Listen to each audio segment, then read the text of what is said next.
Visiones y revelaciones completas de Ana Catalina Emmerich. El Relicario de Filotea les presenta el episodio número 4 del tercer tomo. El padre del ciego entregó a Jesús a su hijo y le dijo que lo llevase para que fuera el último servidor de sus discípulos, para que vaya él delante y prepare el albergue para los demás. Jesús lo recibió y enseguida lo mandó con Silas y otro discípulo de Hebrón a la ciudad de Betania. Creo que quiere Jesús dar una alegría a su amigo Lázaro, enviándole a aquel a quien había conocido como ciego de nacimiento. El padre de este ciego se llamaba Cyrus, como un rey del tiempo de la cautividad de los judíos. El nombre del ciego era Manahem. Había llevado siempre un cinturón sobre sus carnes, y ahora lo llevaba encima de sus vestidos, después de haber hecho un voto por determinado tiempo. Tenía el don de la profecía. Durante la predicación de Juan estaba siempre sentado, y había recibido el bautismo. En Corea había reunido a muchos que le escuchaban y profetizaba hablando de Jesús. Sus padres lo querían mucho por su piedad y su celo, y estaba siempre decentemente vestido. Cuando Jesús lo sanó de su ceguera, díjole: «Te doy una doble vista, una exterior y otra interior».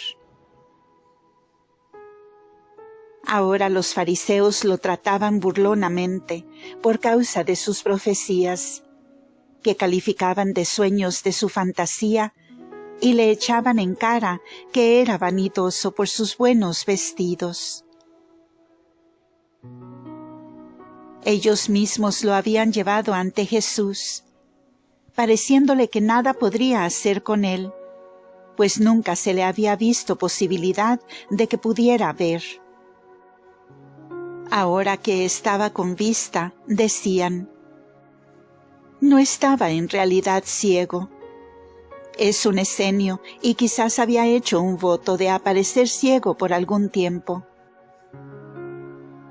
Los fariseos que disputaron con Jesús sobre Ezequiel no apreciaban a este profeta. Decían que era un simple siervo de Jeremías y que en la escuela de los profetas había tenido sueños muy oscuros, que sus profecías no eran tales, puesto que habían sucedido las cosas muy otras de lo que él había dicho. Manahem habló también cosas profundas de Melquisedec, de Malaquías y de Jesús. Jesús en Ofra. A una hora de Corea, entre el norte y el oeste, en una hendidura de la montaña se asienta el pueblo de Ofra. Está a una hora de distancia de Silo, hacia el sur. Desde Corea hay que bajar y luego subir. A una hora y media de Corea, hacia occidente, está la montaña fortificada de Alexandrium, al borde del gran valle que desde Corea se extiende a la parte norte del desierto, a algunas horas de Beth-Horon, mirando hacia el monte Garizim. A través de este campo caminó María con frecuencia. Viven aquí muchos pastores dispersos y está cerca la ciudad de Betel. A través de Ofra corren 3 caminos y muchas caravanas vienen de Hebrón. Toda la ciudad está llena de posadas y de casas de comercio, y de cambios de mercaderías. Las gentes son algo interesadas y groseras. Los discípulos de Jesús habían estado el año pasado aquí, y desde entonces habían mejorado algo. Cuando Jesús llegó, estaba la gente a ambos lados del camino, ocupada en los trabajos de viña. Cosechaban la uva, porque la tarde misma comenzaba una festividad. En las chozas ya no había gente. Solo he visto niños, jóvenes y doncellas que pasaban en procesión por las chozas, llevando banderitas. Los sacerdotes estaban ocupados en arreglos. Llevaban los rollos de las Escrituras y los objetos sagrados a la sinagoga, y sobre cada banco colocaban un rollo. He visto a las mujeres en sus casas, sentadas y rezando en rollos de las Escrituras. Los hombres vieron que Jesús venía. Se acercaron a él delante de la puerta y lo llevaron a la ciudad.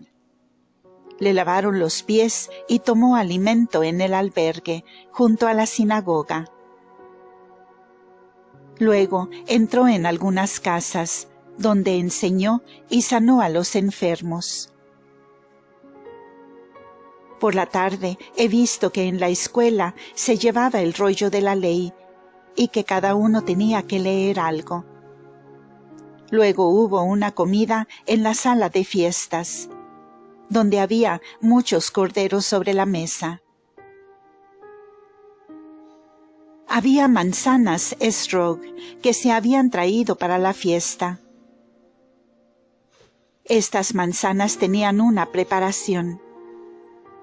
Se partían en 5 partes y se volvían a atar con una cinta colorada, formando un todo. 5 personas comían de cada manzana. Los alimentos eran preparados por los llamados siervos del sábado, una especie de esclavos que no eran judíos. Al día siguiente Jesús iba de casa en casa invitando a las gentes a asistir a la sinagoga para la enseñanza y las exhortaba a no entregarse a la avaricia y al afán del dinero. Les decía una especie de felicitación y saludo de conclusión de fiesta. La gente era aquí de tan mala fama por su afán de lucro que se la tenía en el mismo concepto que a los publicanos. Habían mejorado algún tanto.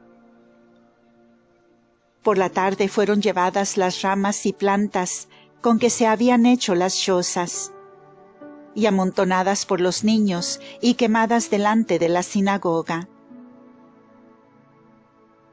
Los judíos miraban con curiosidad cómo subía el humo y las llamas, deduciendo de esto suerte o desdicha para el año.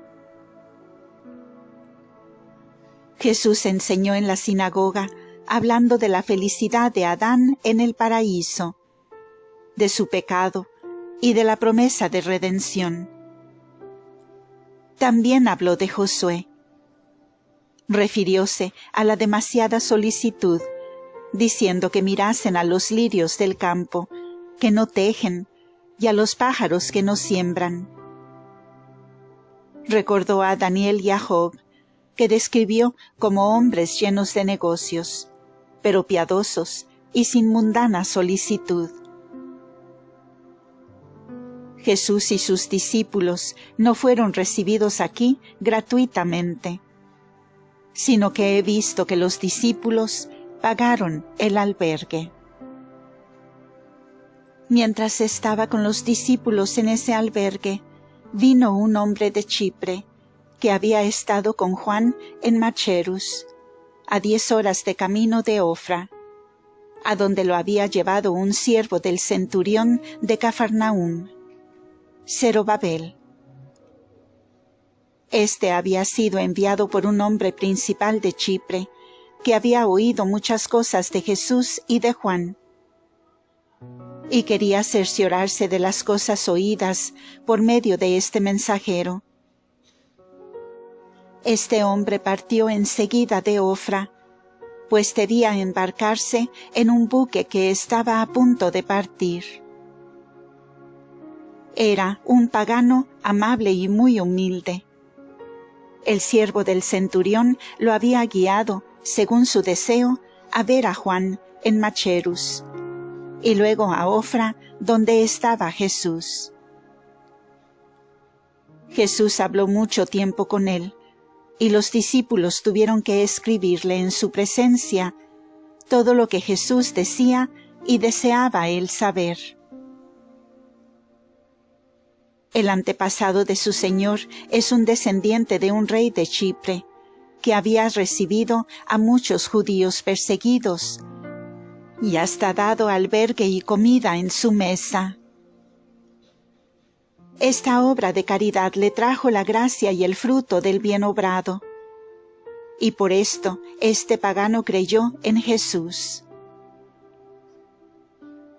En este momento tuve una visión de cómo Jesús, después de la próxima fiesta de Pascua, pasaba por Tiro y Sidón, y se embarcaba para Chipre, donde debía enseñar.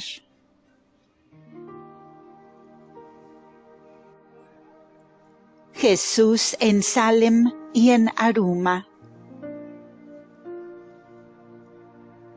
Desde Ofra caminó Jesús entre Alexandrium y Lebona por un valle hacia la ciudad de Salem.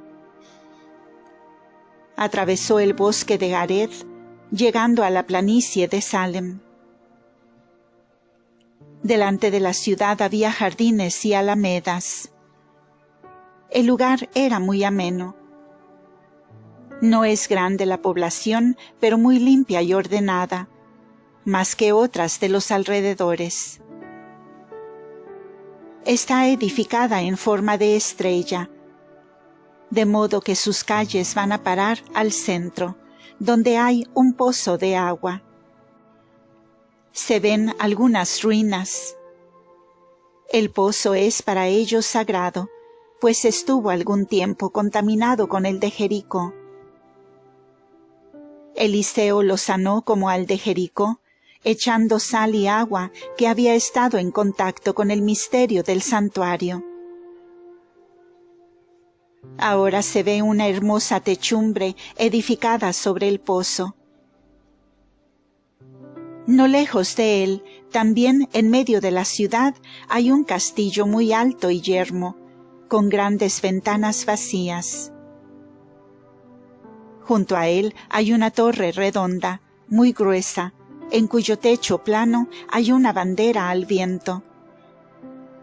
A 2/3 de altura asoman, en los balcones, por los 4 lados del edificio, 4 grandes bolas de metal brillante que resplandecen a los rayos del sol.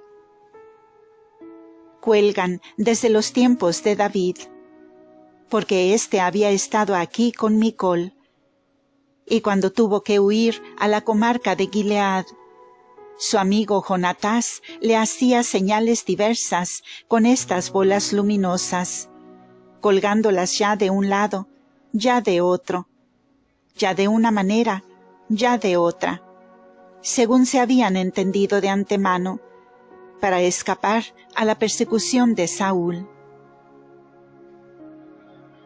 Jesús fue recibido muy bien.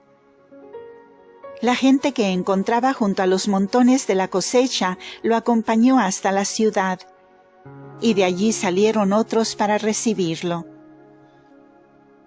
Lo llevaron a él y a sus discípulos a una casa donde les lavaron los pies, les acomodaron otras suelas y les dieron vestidos, mientras sacudían y espolvoreaban los suyos. A menudo tales vestidos se regalaban a ciertos viajeros. Con todo, Jesús nunca los retuvo para sí. Generalmente llevaba algún discípulo otro vestido de repuesto para Jesús. Luego le llevaron junto a su hermoso pozo, donde le sirvieron alimento. Allí y en las calles adyacentes había muchísimos enfermos de todas clases. Jesús iba pasando de un enfermo a otro, y así estuvo ocupado hasta las 4 de la tarde, en que tomó parte de una comida en el albergue y después enseñó en la sinagoga. Se presentó la oportunidad de hablar sobre Melquisedec y Malaquías, que estuvo algún tiempo en este lugar y que profetizó sobre el sacrificio según el orden de Melquisedec. Jesús dijo que el tiempo había llegado y que aquellos profetas se hubiesen considerado dichosos de ver y de oír lo que ellos ahora veían y oían. Los habitantes eran de mediana condición, es decir, ni ricos ni pobres, en general bien intencionados, y se querían unos a otros. También los maestros de la sinagoga eran bien intencionados, pero llegaban a menudo fariseos de otros lados que molestaban a los maestros y a la comunidad. La ciudad tenía ciertos derechos sobre distritos de los alrededores y sobre algunas poblaciones que le pertenecían.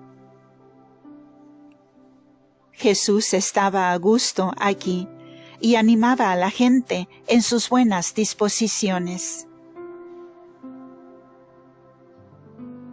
Al día siguiente se dirigió Jesús hacia el sureste de Salem, a un rincón donde hay un brazo de río que se echa en el Jordán, desde Acravis y el Jordán mismo. Había un lugar de recreo y de baños. En esta comarca empinada había 3 estanques para peces, uno sobre otro, que recibían el agua de ese arroyo, y había baños que podían volverse calientes a voluntad. Mucha gente suele venir a estos lugares. Desde aquí se ve a Ainón, recostada sobre el Jordán, y del otro lado se veían gentes que andaban.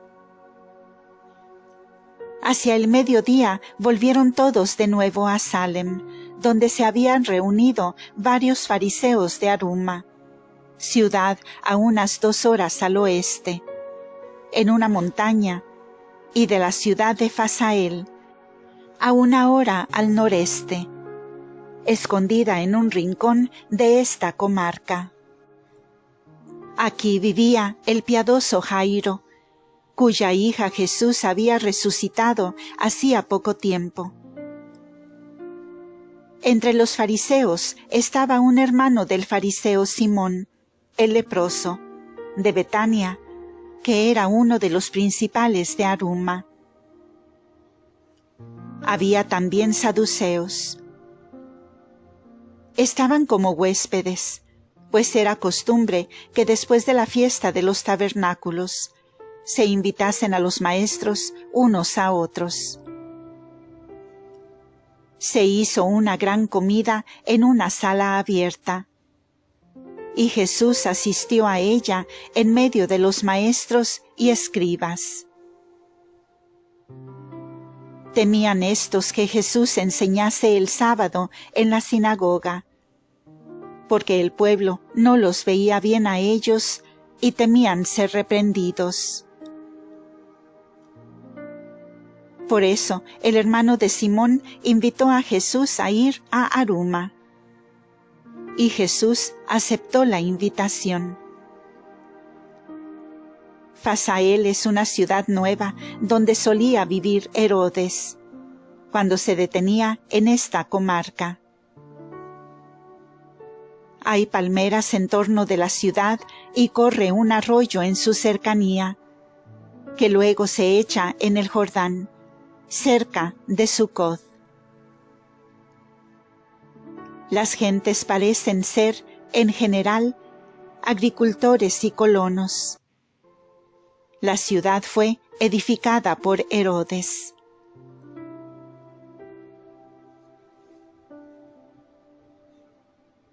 Fin de este episodio. Continuará.